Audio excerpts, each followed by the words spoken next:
नमस्कार, मैं उमेश कुमार स्वागत करता हूं आप सभी का आपके अपने YouTube channel HK knowledge and more पर। मैं बात करने वाला हूं आज इस वीडियो के माध्यम से बहुत ही महत्वपूर्ण टॉपिक के बारे में। सिंपली मैं आपको डिटेल करने वाला हूं आज fruit structure and then seed structure का। ठीक है, ये जो स्ट्रक्चर होगा ये इंटरनल स्ट्रक्चर को शो करेगा, आउटर स्ट्रक्चर को शो नहीं करेगा। इसीलिए मैंने यहाँ पर मॉर्फोलॉजी शब्द का प्रयोग नहीं किया है। मैं चाहता तो यहाँ पर मॉर्फोलॉजी लिख सकता था, क्योंकि फर्स्ट टाइम ये वीडियो प्रोवाइड हो रहा है, आपके लिए ये वीडियो बन रहा है, तो मैं लिख सकता था और उसको एक्सप्लेन भी कर देता। लेकिन मैं यहाँ पर directly fruit structure and seed structure करके दो हेडिंग लिख दिया हूँ।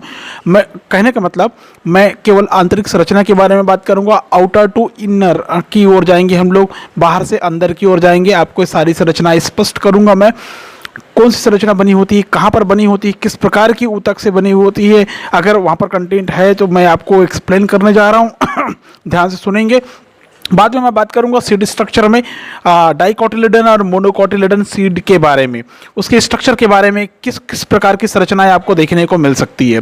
मैं वीडियो शुरू करूँ इससे पहले मैं बताना चाहूँगा कि आपने इससे पहले जो वीडियो मैंने पोस्ट किया है, अगर नहीं देखे होंगे तो उसको पहले देख लेंगे या देख लीजिए उसको। काफ़ी सारे वीडियो पोस्ट हुआ है प्लांट मार्फोलॉजी में, फ्लोरिंग प्लांट की मार्फोलॉजी में और ये जो वीडियो होगा इसको अंत तक जरूर देखिएगा। वीडियो पसंद आता है प्लीज़ वीडियो को लाइक करें, शेयर करें। पहली बार आए चैनल पर तो प्लीज़ चैनल को सब्सक्राइब करना ना भूलें, ताकि आपको नए वीडियो की अपडेट तुरंत मिल जाए। और आपका प्रेशियस कमेंट्स मैं चाहूँगा कि आप अपना कमेंट रखें, अपनी बात रखें, ताकि मैं आपको अच्छे और बेहतर वीडियो प्रोवाइड कर सकूं। चलिए शुरू करते हैं। फ्रूट स्ट्रक्चर, फ्रूट का मतलब होता है फल। आप सभी जानते हैं फ्रूट या फल किसी भी पौधे का सबसे अंतिम हिस्सा हो सकता है फल बनना, क्योंकि उसके बाद बीज बनता है और बीज बनने के बाद अधिकांश पौधों की लाइफ वहीं पर ख़त्म मानी जाती है। ठीक है, जैसे सिंपली आपने देखे होंगे एक वर्षीय जो प्लांट होते हैं उनमें ये देखने को मिलता है कि वह फूल लगता है, फूल लगने के बाद में फ्रूट का फॉर्मेशन होता है। फ्रूट का फॉर्मेशन हुआ, आपने सीड तैयार की, वहाँ से बीज ले लिए और वो पौधे को आप डिस्ट्रॉय कर देते हैं, किसी भी माध्यम से डिस्ट्रॉय हो जाता है या कर देते हैं। ठीक है, बहुवर्षीय पौधों में ऐसा नहीं होता। बहुवर्षीय पौधों में लगातार कई वर्षों तक फल देने वाला होता है।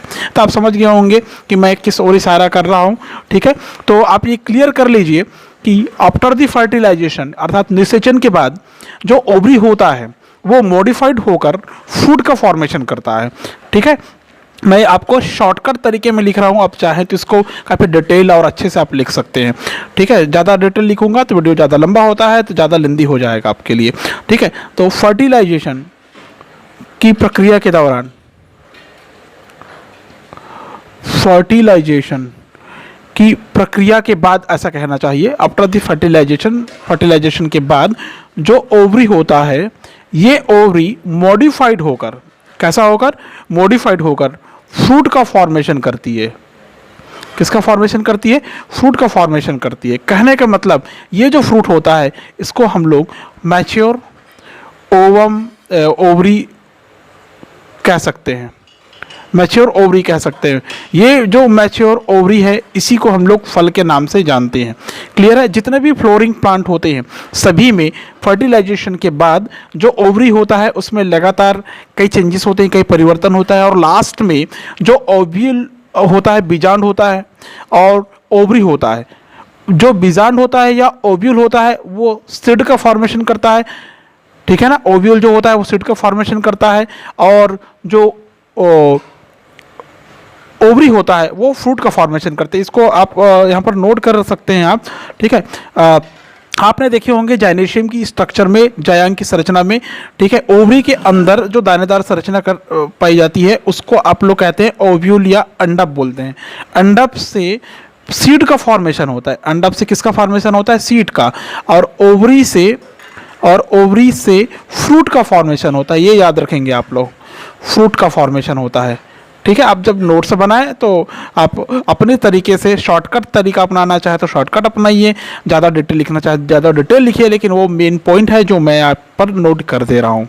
ठीक है, आपको पता है कि पॉलिनेशन के बाद में कई जो ग्रोथ रेगुलेटर हार्मोन्स होते हैं उसके कारण जो ओवरी होती है उसमें कई फिजियोलॉजिकल चेंजेस होते हैं, मतलब कार्य की परिवर्तन होता है, बदलाव होता है, जिसके कारण जो अंडाशय होता है उसमें मांसल या मस्कुलर पैरेन्काइमी बनने लगते हैं, पैरेन्काइमा बनने लगते हैं, मतलब गुदेदार मृदुतक बनने लगते हैं। साथ में उसमें बहुत सारे प्रकार के एसिड्स, बेस या शुगर का भी फॉर्मेशन होने लगता है।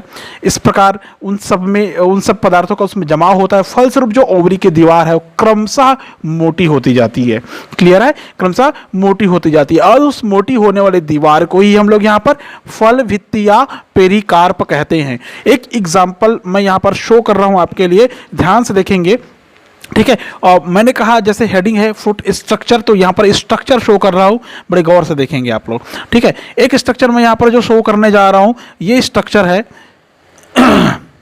सबसे अंदर का।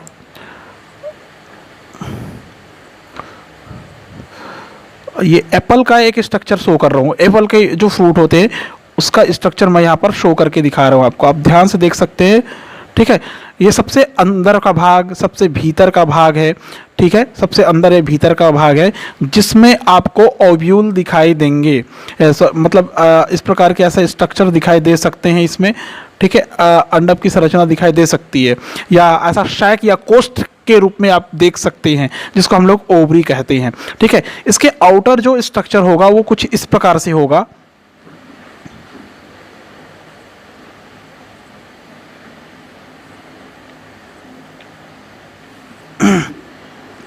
डायग्राम बनाने में थोड़ा समय लग सकता है।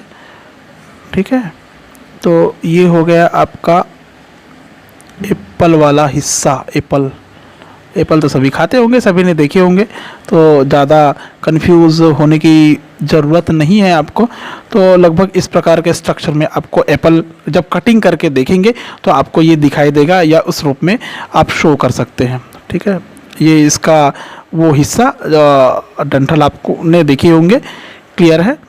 ठीक है, और ये वाला लैटरल पार्श्वी पोजीशन है, पार्श्वी हिस्सा के रूप में आप देख सकते हैं, दिखाई देगा। क्लियर है? इससे आप समझ पा रहे होंगे कि लेटरल साइड कैसे दिखाई देगा। क्लियर है? ये इस प्रकार ऐसा फैला हुआ आपको दिखाई देगा। आप कटिंग करते हैं जब एप्पल को, तो एप्पल जैसा दिखाई देता है ना, आप आज ही कट करके देख सकते हैं। अगर आपके पास अभी एप्पल अवेलेबल है तो इस प्रकार के स्ट्रक्चर आपको देखने को मिल सकता है। क्लियर है? जैसा मैंने कहा कि थोड़ी देर पहले अभी मैंने एक एक्सप्लेनेशन दिया कि जब कई ग्रोथ रेगुलेटर, मैं यहाँ पर लिख रहा ग्रोथ रेगुलेटर हार्मोन, वृद्धि नियामक हार्मोन कहते हैं या वृद्धि नियंत्रक हार्मोन्स कहते हैं, इसके प्रभाव के कारण लगातार ओवरी में फिजियोलॉजिकल चेंजेस होते हैं। ओवरी चेंजेस होता है, ओवरी में इसमें बदलाव होता है। बदलाव के द्वारा उसमें कई प्रकार के गुदेदार मृदुतक, मतलब गुदेदार मृदुतक या मस्कुलर पैरेन्काइमेट्स प्रकार की कोशिकाओं का जमाव होना शुरू हो जाता है। साथ में कई प्रकार के एसिड्स, बेस, शुगर्स का जमाव होता है, जिसके कारण जो इसकी भित्ति रहती है वो कैसे हो जाती है? फैट हो जाती है, मोटी हो जाती है। ये जो फैट हो जाती है, मोटी हो जाती है, इसी फैट बॉडी का नाम होता है पेरिकार्प। क्या बोलते हैं इसको? पेरिकार्प कहते हैं। पेरिकार्प को हिंदी में कहते हैं फल भित्ति कहते हैं। क्लियर है? जिसके अंदर मृदुतक होते हैं, अम्ल होता है, शर्करा होता है। ठीक है, कंप्लीटली मॉडिफिकली या मॉडिफाइड ओव्यूल होता है, या इसके अंदर आप कह सकते हैं कि सीड उपस्थित रहता है। ठीक है, आप इस सब को एक साथ जितना नाम अभी मैंने लिया उसको आप फल के नाम से जानते हैं। जो पेरिकार्प होता है, अधिकांश फल का काफ़ी मोटी होती है, मांसल होती है, मस्कुलर हो सकती है, गुदेदार हो सकती है। ठीक है, यहाँ पर जो एप्पल की स्ट्रक्चर है इसमें हम 3 स्ट्रक्चर देखेंगे। अभी कितने स्ट्रक्चर देखेंगे? 3 स्ट्रक्चर देखेंगे। ठीक है, ये कंप्लीट स्ट्रक्चर क्या क्या दिखाई देगा आप देख सकते हैं। ठीक है, सबसे बाहरी हिस्सा जो होता है आपको ये मोटी वाली हिस्सा दिखाई देती है, ये मोटी वाली हिस्सा होगा जिसको हम लोग कहते हैं इपीकार्प कहते हैं। क्या बोलते हैं? इपीकार्प कहते हैं। क्लियर है? ये मोटी वाले मोटाई लिया हुआ जो भाग है इसको क्या कहेंगे हम लोग? इपीकार्प कहते हैं। इपीकार्प को हिंदी में कहते हैं बाह्य फल भित्ति। क्या बोलेंगे इसको? बाह्य फल भित्ति बोलेंगे। इसके बाद आप देखिए जो एप्पल होता है, सेब होता है, उसमें ये जो मोटी वाली हिस्सा अंदर नजर आ रही है, ये वाली हिस्सा, ठीक है, तो ये कहलाएगा मीजोकार्प कहलाएगा। मीज़ोकार्प कहलाएगा। दोनों को हम एक साथ मिला दें, इन दोनों को एक साथ मिला दें तो ये फ्लैशी कहलाता है। क्या कहलाता है? फ्लैशी कहलाता है। याद रखोगे क्या कहलाता है? ये फ्लैशी कहलाता है। और जो सबसे भीतर का स्ट्रक्चर है, ठीक है, भीतर का स्ट्रक्चर मतलब यहाँ पर जो ये जो स्ट्रक्चर बना हुआ है, इस स्ट्रक्चर को हम लोग कहेंगे यहाँ पर एंडोकार्प। कौन सा कार्प? एंडोकार्प है। हिंदी में सुन लीजिए, इपीकार्प फल, बाह्य फल भित्ति, मीज़ोकार्प मध्य फल भित्ति, एंडोकार्प अंतः फल भित्ति कहेंगे। ठीक है, अब इन तीनों को एक साथ मिलाकर, इपीकार्प, मीज़ोकार्प, एंडोकार्प को एक साथ मिलाकर हम कहते हैं पेरिकार्प या फल भित्ति कहते हैं। क्लियर हो गया होगा, उम्मीद करता हूं कि बहुत अच्छे से और क्लियरली समझ में आया होगा। ये लांजवर सेक्शन था, ये एलएस कार्ड था, लंबवत कार्ड था। मैं इसका टीएस कार्ड भी आपको शो कर देता हूं फटाक से, ताकि ये सारे स्ट्रक्चर आपको फिर से क्लियर हो जाए। ठीक है, ये जो स्ट्रक्चर मैंने या जो लिखा हुआ है, इसको मैं दूसरे स्ट्रक्चर में बना देता हूं। ठीक है, ये इस प्रकार का आप देख सकते हैं ये। ठीक है, मैं ये समझ लीजिए ये एक एप्पल है, गोल राउंड शेप में आपको लगभग दिखाई दे रहा है। ठीक है, इसको हम टीएस काटेंगे। जैसे पेन को मैंने ऐसे रखा है, ये ऐसे। अब मैं इसको यहाँ से ऐसे ऐसे काट दूँ सीधा, यहाँ चाकू रख के सीधा ऐसे काट दूँ तो ये टीएस काट होगा। ठीक है, अगर मैं इसको बीच से ऐसा फाड़ता हूँ तो एलएस काट होगा, समझ लीजिए। तो ऊपर का एलएस काट है, बीच से फाड़ा हुआ है। अब ये जो बता रहा हूँ मैं, ये टीएस काट है। ठीक है, इसमें क्या क्या दिखाई देगा आपको? सबसे अंदर की तरफ जो दिखाई देगा, सबसे सेंटर में ये वाला हिस्सा है, जिसको हम लोग एंडोकार्प या ओवरी कहते हैं, अंडाशय कहते हैं। ठीक है ना, ये पूरा हिस्सा क्या कहलाएगा? ये भीतर वाला अंडाशय कहलाएगा। ठीक है, तो ये हो गया आपका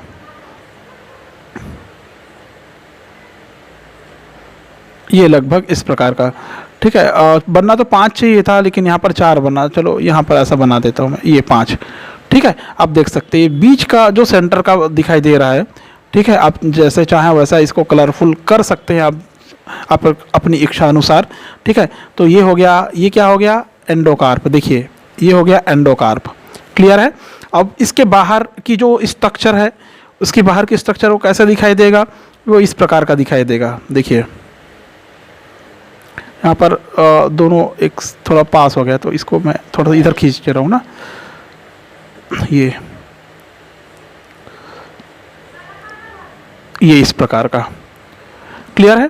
तो ये जो बाहरी स्ट्रक्चर दिखाई दे रहा है आपको, ये भीतर का है ना एंडोकार्प, याद रखेंगे। ये जो इस कलर में जो दिखाई दे रहा है, ये वाला है आपका मीज़ोकार्प।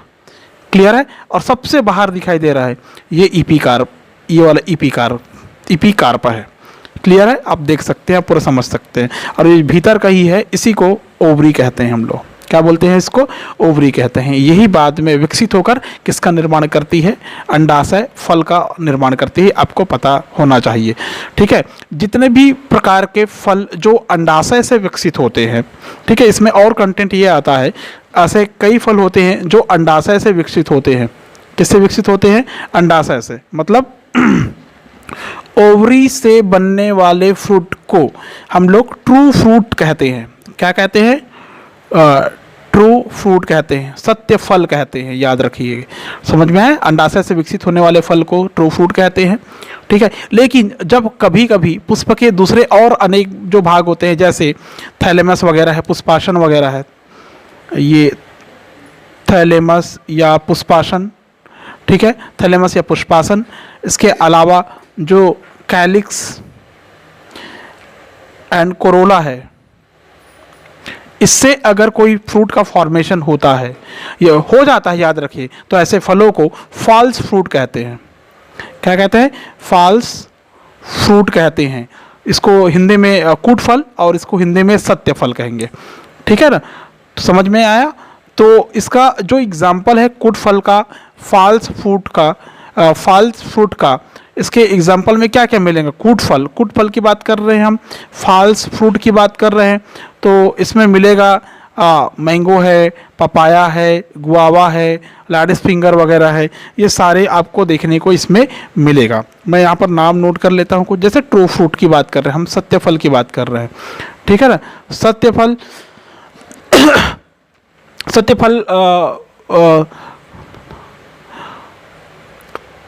जो ट्रू फ्रूट है इसमें मैंगो, ऐसा इसमें थोड़ा उल्टा हो गया था ना, इसको सीधा कर रहा हूँ मैं, मैंगो, पपाया, पपाया, गुआवा और क्या क्या बोला, लेडिस फिंगर वगैरह मैंने कहा था, इसमें आप नोट कर लेंगे। फॉल्स फ्रूट में ऐसे फ्रूट जो किससे बनता है, ओवरी के छोड़ दूसरे अन्य भागों से निर्मित हो तो फॉल्स फ्रूट कहलाएगा। इसमें जो एग्जाम्पल आता है, इसका जो एग्जाम्पल आएगा वो होगा, जैसे एप्पल खाते हैं आप लोग, ये फॉल्स फ्रूट का एग्जाम्पल है, झूठे फल बोल सकते हैं आप इसको, ठीक है ना, कुट फल कहते हैं आप इसको, ठीक है। ब्रिंजल जानते हो, भटा सब्जी के रूप में आप उपयोग करते हो, ऐसे बहुत सारे एग्जाम्पल मिल सकते हैं। रसभरी है, कटहल वगैरह आप जानते हैं, जैकफ्रूट वगैरह, अनानास है, पाइनएप्पल वगैरह है, अंजीर वगैरह है, ये सारे फॉल्स फ्रूट में आते हैं। क्लियर है। ये जानते हैं कि ये जो फ्रूट होते हैं सबके लिए फ़ायदेमंद होता है। इसको ये जो बीज ये क्यों बनता है, फल क्यों बनता है, सीड को प्रोटेक्शन देने के लिए बनता है, ठीक है ना। तो अधिकांश फल की जो फल भित्ति मांसल होती है उनको सकलेंट फ्रूट कहते हैं, ठीक है। देखो succulent fruit, succulent fruit, succulent fruit किसको कहेंगे, जिसका फल भित्ति मतलब पेरिकार्प, पेरिकार्प मस्कुलर हो, कैसा हो, मस्कुलर हो, ये क्या कहलाएगा, सकलेंट फ्रूट कहलाएगा, या सरस फल, हिंदी में सरस फल बोलेंगे। कुछ फल ऐसे होते हैं मांसल ना होकर सूखी हो जाती है तो वो क्या कहलाएगा, ड्राई फ्रूट्स कहलाएगा। ड्राई फ्रूट्स तो सभी जानते होंगे, ड्राई फ्रूट कहलाता है, ठीक है। ये कैसे हो जाएगी, बिल्कुल ड्राई हो जाएगी, सूख कर, वो मांसल नहीं रहेगी, ठीक है, तो ड्राई फ्रूट्स कहलाएगा। आपको इसमें एक चीज़ और मैं बता देता हूँ, आपने शुरू में पढ़ा, शुरू में सुना था कि फर्टिलाइजेशन या निषेचन की क्रिया में जब ओवरी मॉडिफाइड होकर नई संरचना बनाती तो फ्रूट कहलाता है, अर्थात मैच्योर ओवरी को ही फ्रूट कहते हैं। इसमें एक और नया कंटेंट आता है जिसको हम लोग कहते हैं, हम लोग जानते हैं होंगे, आप भी जानते होंगे, इसको एक नया कंटेंट मैं जोड़ रहा हूँ यहाँ पर, ये होता है पार्थेनोजेनेसिस, पार्थेनोजेनेसिस। ये फ्रूट बता रहा हूँ, सीड बता रहा हूँ, इसलिए इसको बता रहा हूँ। वैसे इस संबंध में वीडियो और अपलोड हो चुका है, आप यूट्यूब में देख सकते हैं मेरा वीडियो, ठीक है। ऐसे फलों को जिसका विकास, या ऐसे फल जिसका विकास, जिसका डेवलपमेंट अंडाशय से विदाउट फर्टिलाइजेशन हो जाता है, मतलब ऐसे फल जिसका विकास बिना निषेचन के अंडाशय से हो जाता है, पार्थेनोकार्पिक फ्रूट कहलाता है, ठीक है ना। मैंने लिखा पार्थेनोजेनेसिस मतलब अनिषेक जनन, हिंदी में इसको बोलते हैं अनिषेक जनन, ठीक है। अनिषेक जनन से जो फल बनता है उसको बोलते हैं पार्थेनोकार्पी, क्या बोलते हैं, पार्थेनोकार्पिक, ठीक है। पार्थेनोकार्पिक फ्रूट मतलब अनिषेक फलन, अनिषेक फलन कहेंगे जिसका निर्माण बिना निषेचन के होता है। समझ में आ गया, ठीक है। और इस प्रक्रिया को जिसमें ये जनन हो, पार्थेनोजेनेसिस या अनिषेक जनन कहलाता है। क्लियर है, ये भी पूछा जाता है इससे संबंधित, फ्रूट से संबंधित। अब हम आते हैं, ये तो हो गया फ्रूट स्ट्रक्चर, ठीक है। फ्रूट स्ट्रक्चर के बाद में मैं जाता हूँ सीधे फ्रूट के अंदर पाई जाने वाली विशेष स्ट्रक्चर जिसको हम लोग कहते हैं सीड। सीड स्ट्रक्चर में जा रहा हूँ, क्या बोलते हैं उसको, बीज संरचना। सीड स्ट्रक्चर की बात अगर करें तो पहले तो आप जान लीजिए कि सीड होता क्या है। जो मैच्योर ओव्यूल होता है वही सीड होता है, मैंने बताया था आपको, ये दिखाई दे रहा होगा, ओव्यूल क्या बनाता है, सीड बनाता है। तो मैं यहाँ पर और टाइम वेस्ट नहीं करना चाहता, सीधे सीधे आते हैं हम लोग, ठीक है। परिपक्व बीजांड बीज कहलाता है, आपको ये पता होना चाहिए, ठीक है। अर्थात निषेचन के बाद बीजांड से जो संरचना बनती है उसको कहते हैं, जो स्ट्रक्चर बनता है उसको कहते हैं बीज कहते हैं। बीज प्रायः एक बीजावरण तथा भ्रूण होता है, बीच में आपको पता होना चाहिए, एक बीजावरण और एक भ्रूण होता है, क्लियरली आप जान लीजिए। भ्रूण में एक मूलांकुर होता है, एक भ्रूणी अक्ष होता है, ठीक है, या भ्रूणी अक्ष की संख्या 2 भी हो सकती है द्विबीजपत्री में, समझ में आ गया। मतलब पादप भ्रूण और उसमें storage food material, seed coat का बीज बना होता है, क्या क्या कंटेंट होता है इसमें, ठीक है। मैं इसको आगे बढ़ा देता हूँ, इधर हाईलाइट कर देता हूँ। ओव्यूल जो मैच्योर होता है सीड बनाता है, ठीक है। उसमें क्या क्या होता है, प्लांट का एम्ब्रियो होता है, भ्रूण होता है, ठीक है। स्टोरेज ऑफ फूड होता है, मतलब खाद्य पदार्थों का संग्रहण किया हुआ रहता है वो, ठीक है। और सीड कोट होता है, सीड कोट मतलब बीजावरण, या बीज चोल भी कहते हैं इसको, ये पाई जाती है और इससे मिलकर जो बनता है वो कहलाता है बीज। बीज फल के अंदर स्थित होता है, आपको पता होना चाहिए किसके अंदर स्थित होता है, ये इनर साइड ऑफ फ्रूट आपको देखने को मिल रही है। आप फल खाते हैं, आप सबको पता है। वास्तव में जो निषेचित बीजांड होता है वही विकसित होकर बीज बनता है। बीजांड मतलब ओव्यूल, वही क्या बनाता है बीज बनाता है। अब बात करते हैं सीधे सीधे सीड स्ट्रक्चर की।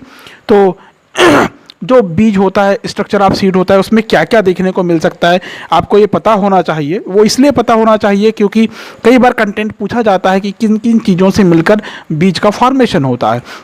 तो देख लीजिए सीड स्ट्रक्चर में आपको क्या क्या मिलता है। जो सीड स्ट्रक्चर होता है उसमें एक होता है सबसे बाहरी आवरण के रूप में होता है सीड कोट होता है। आप नोट बनाएंगे, नोट करेंगे तो आप ऐसे करेंगे। सीड कोट मतलब बीजावरण होता है। बीजावरण का मतलब क्या होता है इस मैं यहीं पर एक्सप्लेन कर देता हूँ ताकि आपको बाद में और एक्सप्लेन करने और करवाने की जरूरत ना पड़े। सीड कोट या बीजावरण वह आवरण होता है जो बीजांड के इंटीगुमेंट, आपने पढ़ा है आउटर इंटीगुमेंट, इनर इंटीगुमेंट पढ़े होंगे, हाँ, बाह्य और अंतः अध्यावरण से निर्मित होता है। इसमें दो स्तर होते हैं। बाहरी स्तर का निर्माण बीजांड के बाह्य अध्यावरण या टेस्टा से होता है, याद रखिए, और अंतः स्तर का निर्माण, अंतः स्तर या टेगमेंट का निर्माण बीजांड के अंतः अध्यावरण से होता है। कहने का मतलब जो सीड कोट होता है वो 2 लेयर में बटा हुआ मिलेगा आपको। जो आउटर लेयर होगा आउटर स्तर होगा, इसका जो निर्माण होगा वो किसके, बीजांड के ओव्यूल के टेस्टा मतलब बाह्य, आउटर इंटीगुमेंट कहने का मतलब क्या होता है अध्यावरण मतलब क्या होता है त्वचा, आउटर इंटीगुमेंट से निर्माण होता है, ठीक है। और जो इसका अंतः स्तर होता है inner part of seed coat, ठीक है। ये किससे बनता है, अंतः स्तर जिसको हम लोग कहते हैं ओव्यूल टैगमेन से बनता है। किससे बनता है, टैगमेन से बनता है, याद रखेंगे। एक शब्द मिलेगा आपको टैगमेन, MEN, ठीक है, ये याद रखेंगे टैगमेन। आप जब क्या बोलते हैं चने को निकालते होंगे तो ऊपर एक झिल्लीनुमा संरचना दिखाई देती है छिलके से लगा हुआ, ठीक, बिल्कुल चिपका हुआ, तो वो होता है टैगमेन, MEN है ना, ध्यान रखेंगे टैगमेन। क्लियर है, समझ में आ गया। इसका निर्माण बीजांड के अंतः अध्यावरण से होता है। किससे होता है, अंतः अध्यावरण, इनर इंटीगुमेंट से इसका फॉर्मेशन होता है। क्लियर है, तो ये पहला स्ट्रक्चर हो गया फर्स्ट, ठीक है, जो आपको सीड के अंदर देखने को मिलेगी, सीड में देखने को मिलेगी। और सेकंड आता है जिसको हम लोग कहते हैं एम्ब्रियो। क्या होता है, एम्ब्रियो या भ्रूण, ठीक है। ये बीज का सबसे मेन पार्ट्स या पॉइंट हो कह सकते हैं आप इसको, मेन पार्ट ऑफ किसका, सीड का मुख्य भाग होता है। इसका फॉर्मेशन कैसे होता है, जायगोट से, युग्मनज से इसका फॉर्मेशन हुआ रहता है। समझ गए, भ्रूण की जो संरचना आती है और इंटरनल स्ट्रक्चर में जाते हैं भ्रूण की, तो आपको मिलेगा इसमें रेडिकल मिलेगा, फिर प्लमूल मिलेगा। रेडिकल किसको बोलते हैं, मूलांकुर, जड़ बनता है जिससे, ठीक है। फिर आता है प्लमूल जो होता है प्रांकुर कहलाता है हिंदी में, इससे तना बनता है, आपको पता होना चाहिए। एक होता है हाइपोकॉटिल मतलब मूलांकुर के ठीक नीचे पाई जाने वाली एक संरचना को हम लोग हाइपोकॉटिल कहते हैं। जब भ्रूण की स्ट्रक्चर बताऊंगा मैं, जो रेडिकल के नीचे पाई जाएगी, मतलब प्लमूल के जो नीचे पाया जाएगा और रेडिकल के बीच में, वो हाइपोकॉटिल कहलाएगा, ठीक है। और एक होता है इपीकॉटिल क्या होता है, इपीकॉटिल कहने का मतलब होता है प्रांकुर के ठीक नीचे स्थित होने वाला, ठीक है ना। प्रांकुर के ठीक नीचे है इपीकॉटिल, भ्रूण के ठीक ऊपर है, भ्रूण के ठीक ऊपर दिखाई देगा, मतलब सॉरी रेडिकल मूलांकुर के ठीक ऊपर दिखाई देगा, ठीक है, तो वो हाइपोकॉटिल कहलाएगा। हाइपो मतलब नीचे, हाइपो का मतलब ही नीचे होता है, किसके नीचे, तो रेडिकल के नीचे, हाइपोकॉटिल, ठीक है ना। और प्लमूल के नीचे क्या होता है, इपीकॉटिल। ये क्लियर होनी चाहिए आपको, ठीक है। तो इस पूरे संरचना को एक साथ जो नाम लेते हैं हम लोग, ये पूरी नाम आता है जिसको हम लोग कहते हैं टिगेलम। क्या बोलते हैं इसको, टिगेलम बोलते हैं, याद रखना। दोबारा मैं इस मैटर में चर्चा नहीं करूंगा, सीधे सीधे स्ट्रक्चर में जाऊंगा। टिगेलम बोलते हैं, ठीक है। अगर मैं इसको ऐसा नाम दे दूं ए, तो बी में आते हैं अपन। नेक्स्ट आता है कोटिलीडन। कोटिलीडन, कोटिलीजन मतलब होता है हिंदी में बीज पत्र कहते हैं, ठीक है। इसमें भ्रूणी पर्ण भी कह सकते हैं आप इसको, भ्रूणी अक्ष के पार्श्व में लेटरल साइड में पाई जाती है ये, ठीक है। नेक्स्ट इसमें होता है वो होता है एंडोस्पर्म। एंडोस्पर्म, एंडोस्पर्म मतलब भ्रूणपोष। ये ट्रिप्लॉइड प्रकार की संरचना होती है, याद रखेंगे। आवृत्ति बीजी में ट्रिप्लॉइड प्रकार का स्ट्रक्चर होता है, त्रिकोणीय संरचना होती है, बढ़ते हुए भ्रूण का पोषण करते हैं। नेक्स्ट इसमें आता है माइक्रोपाइल। माइक्रोपाइल सूक्ष्म द्वार बोलते हैं जिसको, या माइक्रोपील भी कह सकते हैं आप लोग, लेकिन माइक्रोपाइल पढ़ना तो ज़्यादा बेटर है। यह एक छिद्र के रूप में बीज के एक सिरे पर स्थित होता है, ठीक है। एक पोर नुमा संरचना में बीज में ये पाई जाती है। नेक्स्ट आता है रैफी। रैफी, ये जो रैफी होता है आपको सीड में बीचों बीच दो कोटिलीडन के बीच में दो भागों में डिवाइड करने वाले एक लाइन के रूप में दिखाई देगा, एक उभार के रूप में रहेगा, जिसको हम लोग कहते हैं रैफी। समझ में आया ना, ठीक है। सेंटर में आपको दिखाई देगा एक उभार नुमा, एक लाइन नुमा संरचना में। तो इतना पूरा स्ट्रक्चर आपको अब मैं दिखाने जा रहा हूँ स्ट्रक्चर ऑफ सीड में। तो सीड का जो स्ट्रक्चर रखता है वो दो प्रकार में मैं यहाँ पर बांट देता हूँ पहले ही, ठीक है। एक को मैं लिखता हूँ पहले मोनोकोटिलीडन। मोनोकोटिलीडन, मोनोकोटिलीडन मीन्स क्या होता है, एक बीज पत्री, ठीक है। और सेकंड को मैं ले लेता हूँ डाइकोटिलीडन। सॉरी, डाइकोटिलीडन्स,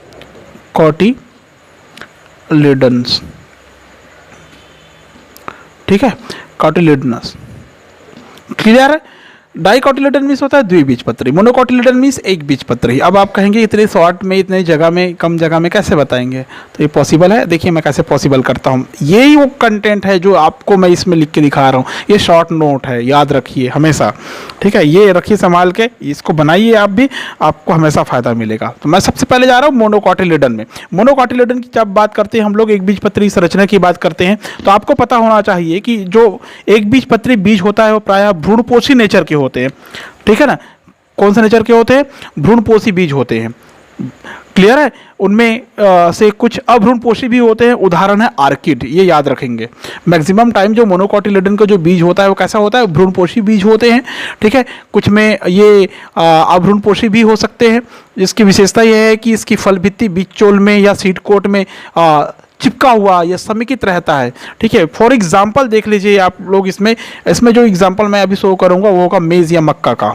जिया मेज़ बोलते हैं जिसको आप लोग, मक्का के एग्जाम्पल से मैं इसको क्लियर करूंगा। उसके स्ट्रक्चर में यहाँ पर शो करूंगा आपको। मक्के की बीज का जो ऊपरी भाग होता है काफ़ी चौड़ा दिखाई देता है, आपने देखे होंगे। कलर की बात करें पीला दिखाई देता है, एंड देन प्लेटेड होता है, चपटा होता है। निचला भाग थोड़ा पतला हो जाता है, हल्के रंग का होता है, आपने देखे होंगे। देख सकते हैं आप मक्के के बीज को, निचले भाग से ही एक डंठल के द्वारा जो हेयर होता है उसके एक्सिस से जुड़ा हुआ रहता है बीज, ठीक है ना। चपटी सतह के एक सफेद अंडाकारी स्थान होगा, जिसकी निचली झिल्ली से ढका बेलनाकार भ्रूणाक्ष या एक्सिस ऑफ एम्ब्रियो पाया जाता है। जो उसमें जो सीड की बात कर रहे हैं हम लोग, मक्के की सीड की बात कर रहे हैं, चौड़े सिरे पर एक उभार बिंदु होता है जिसको वास्तव में वर्तिका का अवशेष कहते हैं, या वेस्टिजियल कह सकते हैं आप लोग इसको। मक्के की बीज को लंबा काट में देखने पर इसकी संरचना स्पष्ट रूप से आपको दिखाई दे सकती है। तो मैं आ रहा हूँ सीधे सीधे उस स्ट्रक्चर में, जिया मेज़ के स्ट्रक्चर में, सीड ऑफ जिया मेज़, ठीक है। देखिए स्ट्रक्चर आपको कैसे दिखाई देंगे, ठीक है। ये एक स्ट्रक्चर है, देखिए ये अपन इसको ऐसे शो करें तो ये इस प्रकार का ऐसे स्ट्रक्चर में आपको दिखाई देता है मक्के का जो बीज है, ठीक है। सबसे बाहरी जो संरचना होता है, इसी बाहरी संरचना का नाम आता है सीड कोट। क्या बोलते हैं इसको, सीड कोट। सीड कोट मैं क्लियर कर दूंगा, लेकिन उससे पहले तो ये जान लीजिए, थोड़ा सा आगे बढ़ता हूँ तो वो ज़्यादा अच्छे से क्लियर होगा। मक्के की बीज के चारों तरफ फल भित्ति या बीज चोल सीड कोट संयुक्त होकर एक आवरण बनाता है, आपस में जुड़कर एक आवरण बनाता है, जिसके अंदर दो असमान भाग दिखाई देते हैं। बड़ा भाग भ्रूणपोष कहलाता है, जिसके बाहरी किनारे पर एल्यूरोन लेयर पाई जाती है, ठीक है ना। बाहरी भाग क्या कहलाता है, भ्रूणपोष। बड़ा भाग दो भाग में बट जाता है ये, और बड़ा भाग क्या कहलाता है, एल्यूरोन लेयर कहलाता है। चलिए बना देते हैं एल्यूरोन लेयर, ठीक है। ये जो स्ट्रक्चर आपको शो कर रहे हैं ये एल्यूरोन लेयर को दर्शाता है। कौन से लेयर को दर्शाता है, एल्यूरोन लेयर को दर्शाता है। ठीक है, इस प्रकार आपको देखने को मिलेगा। मक्के के बीज का जब लंबा काट काट के देखते हैं तो आपको लगभग इस प्रकार के स्ट्रक्चर दिखाई देंगी। ठीक है, स्ट्रक्चर जब दिखाई देंगे तो आपको नाम भी जानना चाहिए। ठीक है, सबसे बाहरी जो स्ट्रक्चर है ये स्ट्रक्चर कहलाता है सीड कोट। क्या कहलाता है? सीड कोट या बीज चोल या बाह्य आवरण कहेंगे। ठीक है, ये दो लेयर अंदर दो भागों में बट गया, एक ऊपर का और एक नीचे का। ठीक है, यही जो सीड कोट है जिसको हम लोग कहते हैं फ्यूज्ड पेरिकार्प एंड टेस्टा कह सकते हैं। यहाँ पर फ्यूज्ड पेरिकार्प एंड टेस्टा, टेस्टा से जुड़ा हुआ, टेस्टा बोलेंगे इसको, बाहरी आवरण को क्या बोलेंगे? टेस्टा। और अंदर को क्या बोलते हैं? टेगमेन बोलते हैं, याद रखना, जो बीच की तरफ होता है। लेकिन इसमें टेगमेन नहीं होगा, बड़ा भाग जो भ्रूणपोष कहलाता है, इसकी बात कर रहे हैं हम लोग। ये बड़ा भाग क्या है? एंडोस्पर्म है। क्या है? एंडोस्पर्म है। लेकिन एंडोस्पर्म में जो जो स्ट्रक्चर आपको दिखाई देता है वो क्या क्या स्ट्रक्चर है? ये जो लेयर है इसको बोलते हैं एल्यूरोन लेयर बोलते हैं इसको। ठीक है, बड़ा भाग भ्रूणपोष कहलाता है, जिसके चारों तरफ बाहरी किनारे पर एक लेयर पाई जाती है जिसको एल्यूरोन लेयर कहते हैं। भ्रूणपोष के भीतरी स्तर को हम लोग एपिथेलियल लेयर कहते हैं। इसके जो भीतरी स्तर होते हैं भ्रूणपोष का एपिथेलियल लेयर, मतलब ये वाला भाग की बात कर रहे हैं, इसको बोलते हैं एपिथेलियल। क्या बोलेंगे इसको? एपिथेलियल लेयर कहेंगे, एपिथेलियल लेयर कहेंगे। क्लियर है? जो नीचे की ओर स्केलेटन से सटी हुई रहती है, मतलब नीचे जो एक और हिस्सा इसका दिखाई देगा।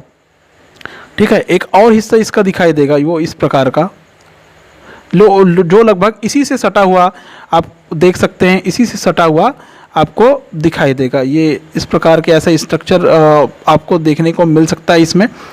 ठीक है, ये यहाँ पर ये ऐसा बटा हुआ दिखाई देगा या दे सकता है। ठीक है, ये इस प्रकार का लेयर में ऐसा बटा हुआ दिखाई देगा। क्लियर है? ये इस प्रकार के लेयर में, तो बड़ा भाग का नाम एल्यूरोन लेयर से घिरा हुआ स्तर। ठीक है, जहाँ पर अंदर का भाग स्टोरेज, अंदर का भाग क्या है? Storage with food, storage with food या स्टोरेज रीजन कहलाता है, संग्रहण क्षेत्र कहलाता है। बाहर का जो लेयर है वो एल्यूरोन लेयर कहलाता है। और दोनों को मिलाकर, इन दोनों को मिलाकर, इसको और इसको मिलाकर ये बन जाता है, दोनों को मिलाकर क्या बन जाता है? एंडोस्पर्म बन जाता है, एंडोस्पर्म बन जाता है या भ्रूणपोष बन जाता है। याद रखेंगे आप लोग। ठीक है, नीचे का लेयर तो एपिथेलियल लेयर था ही, और नीचे के भाग का नाम है स्कूलेटम। क्या है? स्कूटेलम बोलते हैं इसको, स्कूटेलम। ठीक है, बीजावरण में स्थित छोटा भाग भ्रूण कहलाता है। छोटा भाग क्या कहलाएगा? एम्ब्रियो कहलाएगा। यही जो भाग है एम्ब्रियो कहलाता है। एक ढाल के समान बड़ा भाग दिखाई देता है जिसको हम लोग स्कूलेटम कहते हैं। मतलब ये पूरी संरचना क्या है? एम्ब्रियो है। याद रखेंगे ये वाली संरचना एम्ब्रियो। ठीक है, स्कूलेटम दिखाई देगा। स्कूलेटम के नीचे अगर और जाते जाएंगे, एपिथेलियल स्तर से सटा हुआ ऊपर, जिससे भोजन प्राप्त करके भ्रूणाक्ष या भ्रूण के एक्सिस को देगा, वो भ्रूण के एक्सिस को नीचे की तरफ देगा, भ्रूण भोजन देगा जो कि स्कूलेटम में धसा हुआ रहता है। ऊपरी भाग प्रांकुर होता है। ऊपरी भाग क्या होता है? प्रांकुर। मतलब ये वाला ऊपरी वाला भाग है, ये क्या है? प्लूमूल है, प्रांकुर है। क्लियर है? समझ में आ गया?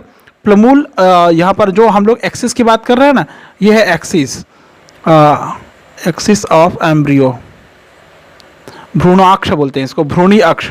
ठीक है, भ्रूणी अक्ष के ऊपर का भाग प्लूमूल और नीचे का भाग रेडिकल। तो ये वाला भाग हो गया रेडिकल। रेडिकल मीन्स मूलांकुर बोलते हैं जिसको हम लोग। ठीक है, और यहाँ पर इस प्रकार की स्ट्रक्चर जो दिखाई देगी, ये होता है रूट कैप। क्या होता है? रूट कैप या मूल टोप कह सकते हैं आप लोग इसको।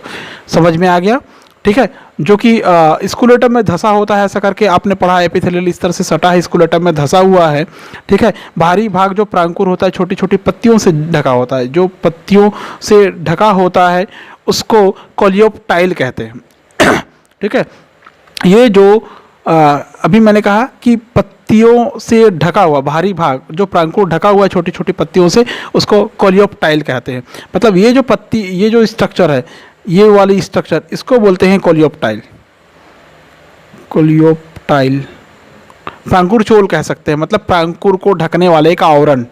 ठीक है, भ्रूणीय अक्ष का निचला भाग जो होता है रेडिकल कहलाता है, मैंने बताया। ऊपरी भाग प्लमूल कहलाता है। ठीक है, जो प्लमूल होता है वो नीचे की तरफ रूट कैप के नीचे एक स्ट्रक्चर से ढका होता है जिसको बोलते हैं कोलियोराइजा बोलते हैं। कोलियोराइजा मतलब एक आवरण है जिससे जो नीचे की तरफ मूलांकुर को ढक कर रखा है। ऊपर की तरफ जो प्लमूल को पत्ती की संरचना में ढक कर रखा है कोलियोप्टाइल बोलते हैं, प्रांकुर चोल बोलते हैं। नीचे की तरफ जो रेडिकल को ढक कर रखा है कोलियोराइजा कहते हैं, मूलांकुर चोल कहते हैं इसको। मूलांकुर तथा बीजपत्र के बीच के भाग को ही हम लोग बीजपत्रधार कहते हैं। क्या कहते हैं? बीजपत्रधार कहते हैं, याद रखना, कोटिलेडन कहते हैं। ठीक है, तो ये था वो मोनोकोटिलीडन का, मोनोकोट का सीड, मोनोकोटिलीडन्स का सीड है। एक बीजपत्री पौधों में पाई जाती है। केवल एक ही बीजपत्र दिखाई दे रहा है आपको, एक बीजपत्र पाया जाएगा। भोज्य पदार्थ भ्रूणपोष में संग्रहित रहता है। एल्यूरोन लेयर इसमें प्रेजेंट होता है। ठीक है, याद रखना आप, प्लमूल को जिस पत्ती की संरचना ढकती है उसको कोलियोप्टाइल या प्रांकुर चोल कहते हैं, और रेडिकल या मूलांकुर को जो ढकता है उसको कोलियोराइजा या मूलांकुर चोल कहते हैं। ये उपस्थित होता है। क्लियर है? ये हो गया जिया मेस का स्ट्रक्चर। अब मैं बात करता हूँ डाइकोटिलेडन में जाते हैं अपन। डाइकोटिलेडन या द्विबीजपत्री में द्विबीजपत्री की संरचना के बारे में बात करते हैं हम लोग। तो इसमें भी सेम मिलता है। आप द्विबीजपत्री चना में, मैं यहाँ पर ले रहा हूँ साइसर एरेटिनम का ग्राम या चना ले रहा हूँ, चना या ग्राम। चना जानते होंगे, चना सभी खाते होंगे, सभी के घर में बुआई हुआ होगा, अभी कई लोग जानते होंगे, इससे परिचित भी होंगे आप लोग। ठीक है, तो चने का जो बीज की स्ट्रक्चर आप ग्राम सीड के बारे में बात करो तो आपको पता है कि किस रंग का होता है, भूरे, सफ़ेद या गुलाबी रंग का, है ना। डाइकोटिलेडन अभ्रूणपोषी प्रकार के बीज होते हैं। एक्स एल्बुमिनस या नॉन एल्बुमिनस प्रकार का सीड होता है। ठीक है, ये जो ये था भ्रूण, कैसा था? ये भ्रूणपोषी था, मतलब एल्बुमिनस था। ये अभ्रूणपोषी या एक्स एल्बुमिनस या नॉन एल्बुमिनस होंगे। जिसके चारों तरफ जो आवरण पाया जाएगा उसको सीड कोट या बीजचोले बीजावरण कहेंगे। आपने देखे होंगे जब चने को पानी में डुबा देते हैं तो छिलकों को हटाकर देखेंगे तो बीजचोल में दो स्तर दिखाई देगा। भारी भाग काफ़ी मोटा होगा। ठीक है, मोटे भूरे आवरण होगा जिसको टेस्टा कहते हैं, आप लोग जानते हैं। चने का नीचे का बीज नीचे तरफ एक नुकीला होगा जिसको आप लोग नुकीला वाला हिस्सा होगा, नुकीले सिरे पर एक गड्ढा पाया जाएगा जिसके द्वारा बीज एक तंतु के द्वारा फल से जुड़ा होता है। आपने देखे होंगे चना किस जगह पर लगा होता है, उस गड्ढे को कहते हैं हिलम। तो देखिए जो संरचना मैं बोल रहा हूँ उसको अब बना के दिखा रहा हूँ। ठीक है, चने के बीज में आपको जो दिखाई देगा, क्या क्या दिखाई देता है? एक आउटर, एक इंटर, एक इनर बनाना पड़ेगा। ठीक है, ये लगभग इस प्रकार का चने का स्ट्रक्चर, ये इस प्रकार का, ये हो गया इसका सेंटर पॉइंट, ऐसा समझ सकते हैं। सबसे ऊपर का आवरण क्या कहलाता है? टेस्टा कहलाता है। ठीक है ना, क्या कहलाता है? टेस्टा। नीचे की तरफ आप देखे होंगे यहाँ पर एक छिद्र पाई जाती है। ठीक है, इस हिस्से पर एक छिद्र जैसी संरचना पाई जाती है। छिद्र का ही नाम है, मतलब गड्ढे रहते हैं, छिद्र और गड्ढे यहाँ पर डाल कर रह जाता है। इसको बोलते हैं हिलम या नाभिका कहते हैं। इसी जगह से वो फल से तंतु के द्वारा जुड़ा हुआ होता है। नाभिका के बीच में एक छोटा सा छिद्र पाई जाती है, उस छिद्र को हम लोग कहते हैं माइक्रोपाइल कहते हैं। इसके बीच में यहाँ पर इस जगह पर माइक्रोपाइल मतलब छोटा सा छिद्र पाई जाती है जिसको हम लोग क्या कहेंगे? माइक्रोपाइल कहते हैं। क्लियर है? समझ गए होंगे। अगर आप भीगे बीज को हाथ से थोड़ा सा दबाते हैं ना तो देखना माइक्रोपाइल से पानी की बुलबुले निकलता हुआ आपको दिखाई देगा। नाभिका के ऊपर या हिलम के ऊपर बीजचोल पर एक पतली धारी पाई जाती है जिसको संधि रेखा या रैफी कहते हैं। मतलब यहाँ पर ये जो पतली धारी दिखाई दे रही यही है रैफी। क्या है? रैफी या संधि रेखा, दो कोटिलेडन को जोड़ने वाला संधि रेखा, सेंटर पॉइंट कह सकते हैं आप लोग उसको, मार्जिनल पॉइंट भी कह सकते हैं आप। यह रेखा बीज को दो भागों में बांटने का कार्य करती है। टेस्टा को अगर आप हटाते हैं तो बीज में दो भाग दिखाई देते हैं। टेस्टा को अगर हटाते हैं तो बीज के अंदर जो भाग दिखाई देगा उसको एम्ब्रियो कहेंगे, भ्रूण कहेंगे। क्लियर है? तो मैं इसकी इंटरनल स्ट्रक्चर में जा रहा हूँ आपको। ठीक है, इंटरनल स्ट्रक्चर इसका कैसा दिखाई देगा? जब हम इसका इंटरनल स्ट्रक्चर देखते हैं तो हमको इस प्रकार की संरचना मिलती है। इसको दो भाग में से फाड़ दिए। ठीक है, तो फाड़ने से क्या दिखाई देगा? सबसे बाहर की तरफ जो दिखाई देगा, ठीक है, ये एक हिस्सा हो गया। ठीक है, दूसरा हिस्सा मैं थोड़ा सा दूर कर रहा हूँ क्योंकि मेरे को एम्ब्रियो भी बनाने हैं। ठीक है, ये हो गया इसका लगभग दूसरा हिस्सा ऐसे। ठीक है, ऐसे कोटिलेडन बना रहे हैं अपन। ठीक है, सबसे बाहरी स्तर का नाम क्या है जी? टेस्टा। क्या बोलते हैं इसको? टेस्टा कहते हैं। ठीक है, इसमें भी सेम लेयर, ये हो गया टेस्टा। सबसे बाहरी लेयर क्या है? टेस्टा या बीजावरण या बीज चोल कह सकते हैं। ठीक है, इसके अंदर जो झिल्ली नुमा संरचना रहती है ये होता है दूसरा नंबर का आवरण टैगमैन। क्या है? टैगमैन। समझ में आया? ठीक है, अब देखिए ये जो एक है और ये जो दूसरा है ये है कॉटिलीडन। कॉटिलीडन मतलब बीजपत्र। क्या है? कॉटिलीडन या बीजपत्र है। क्लियर है? समझ गए होंगे आप लोग। ठीक है, इसके बीच में जो संरचना आपको दिखाई देती है दोनों से लगभग जुड़ा, मैं बड़ा बना रहा हूँ इस संरचना को। ठीक है, ये इस प्रकार का आप देख सकते हैं, ये इस प्रकार का आपको स्ट्रक्चर दिखाई देगा। ये बीचों बीच ऐसा आपने कलिका नुमा संरचना ऐसा चेन्नई में देखे होंगे। ठीक है, ये बड़ा बना रहा हूँ मैं स्ट्रक्चर ताकि आपको क्लियरली समझ में आए। ये जो स्ट्रक्चर मैंने बनाया ये है एम्ब्रियो। ये पूरा स्ट्रक्चर क्या है? एम्ब्रियो है। सबसे ऊपर की तरफ इसको बोलते हैं रूडिमेंट्री लिब्स से ढका हुआ पार्ट बोलते हैं, रूडिमेंट्री लिब्स से ढका हुआ पार्ट। ठीक है, ऊपर के हिस्से को हम लोग कहेंगे यहाँ पर, इस ऊपर के हिस्से को कहेंगे प्लमूल,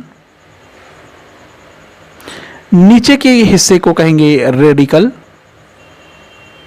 क्लियर है? ऊपर का प्लमूल, नीचे का रेडिकल। रेडिकल के ठीक ऊपर यहाँ पर एक संरचना छोटी सी दिखाई देती है इस जगह पे एक संरचना दिखाई देती है छोटी सी, ये कहलाता है हाइपोकॉटिल। क्या कहलाती है? हाइपोकॉटिल। ठीक है, प्लमूल के ठीक नीचे जो स्ट्रक्चर दिखाई देती है ये कहलाती है इपीकॉटिल। इपीकॉटिल। समझ में आ गया? क्लियर है? और ये जो उभरा हुआ स्ट्रक्चर दिखाई दे रहा है शॉर्ट स्टॉक ऑफ कॉटिलीडन कह सकते हैं आप, या कहलाता है। समझ में आ गया? ठीक है, इस हिस्से में एम्ब्रियो का एक्सिस होता है, एम्ब्रियो एक्सिस होता है, एम्ब्रियो का एक्सिस होता है। क्लियर है? तो ये है वो इंटरनल स्ट्रक्चर चने का जिसके बारे में आपको जानना और पढ़ना चाहिए। सारे पार्ट्स मैंने यहाँ पर क्लियर किए हैं कि कैसे वो दिखाई देता है मोनोकोटिलीडन सीड और डाइकोटिलीडन सीड।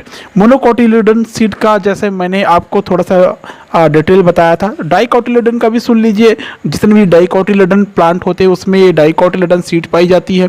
ठीक है, इसमें 2 कोटिलीडन दिखाई दे रहा है। इसमें जो फूड स्टोरेज होता है वो बीज पत्र और भ्रूण पोष में संग्रहित रहता है। क्लियर होना चाहिए। एलिरॉन लेयर आपको दिखाई नहीं दे रहा है इसमें कोलियोराइजा और क्या बोलते हैं उसको, एक कोलियोराइजा था और दूसरा क्या था? कोलियोप्टाइल। ये दोनों एब्सेंट होता है इसमें। समझ में आ गया? ठीक है, उम्मीद करता हूँ कि ये वीडियो आपको पसंद आया होगा, अच्छा लगा हो तो वीडियो को प्लीज़ लाइक करें, शेयर करें, कमेंट करें। चैनल पर पहली बार आए हैं तो प्लीज़ चैनल को सब्सक्राइब करें ताकि नई वीडियो की अपडेट आपको मिलता रहे और आपको फ़ायदा हो। ठीक है, इस वीडियो में इतना ही। नेक्स्ट वीडियो फिर से लेके आऊँगा, तब तक के लिए thank you so much, bye.